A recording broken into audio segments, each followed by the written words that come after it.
అందరు ఎట్లున్నారు, బాగున్నారైతే అనుకుంటున్నా. సో ఇవాళ అయితే ద బిగ్గెస్ట్ మ్యాచ్ అనేది చెప్పుకోవాలి. ఎస్ఆర్హెచ్ వర్సెస్ సిఎస్కే రెండైతే వాళ్ళ పోయిన మ్యాచ్ అయితే ఓడిపోయేది ఈ మ్యాచ్కి అయితే వస్తున్నారు. సో ఎస్ఆర్హెచ్ హోమ్ గ్రౌండ్ ఇది, ఉప్పలో అయితే ఆడబోతున్నారు. సో మన సిఎస్కే ఏం చేస్తే గెలుస్తుందో ఈ వీడియోలో అయితే చూసేద్దాం. సో చలో వీడియోలోకి అయితే వెళ్ళిపోదాం.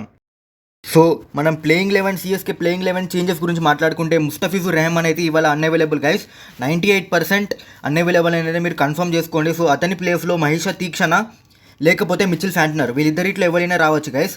అండ్ ఇంకొక చేంజ్ ఏమైనా ఉంటే మీ కమెంట్స్లో చెప్పండి. నేనైతే ప్రిడిక్షన్ అయితే చేయట్లేదు. ఒకవేళ మీరు దీపక్ చహర్ని తీసేసి ముఖేష్ చౌదరిని ఆడిపిస్తే ఎలా ఉంటుందో మీరైతే నాకు కమెంట్ సెక్షన్లో చెప్పేయండి. నాకు దీపక్ చహర్కి ఇంకొక ఛాన్స్ ఇస్తే బాగుండనేది అనిపిస్తుంది.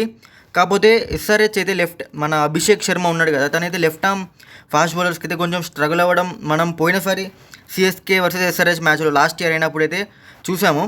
అంటే లాస్ట్ ఇయర్ కాదు, అంత ముందు ఇయర్ ఇది మన ముఖేష్ చౌదరి అతన్ని అవుట్ చేస్తాడు.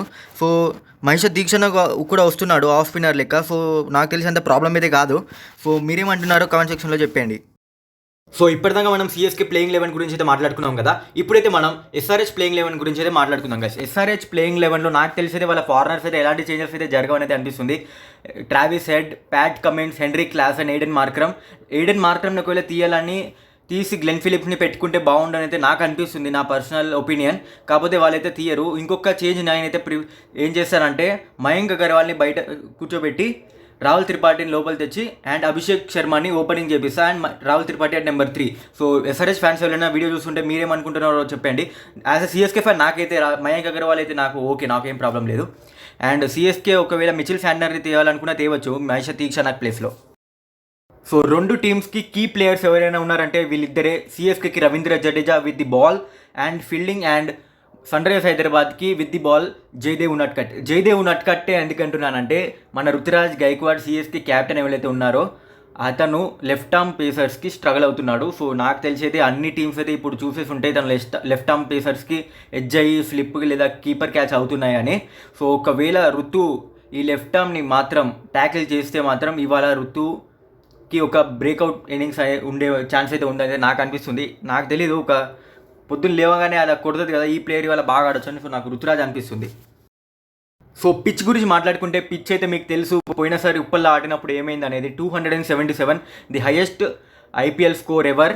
సో ఇన్ని సంవత్సరాల్లో ఆడిన ఐపీఎల్లో అదే హైయెస్ట్ స్కోర్. సో ఆర్సీబీకి చెప్పుకోదగ్గ ఉన్న ఒక్క రికార్డ్ని కూడా ఎస్ఆర్హెచ్ బ్రేక్ చేసేసింది. ఇన్ఫ్యాక్ట్ కేకేఆర్ కూడా ఆర్సీబీ రికార్డ్ బ్రేక్ చేసేసింది మొన్న.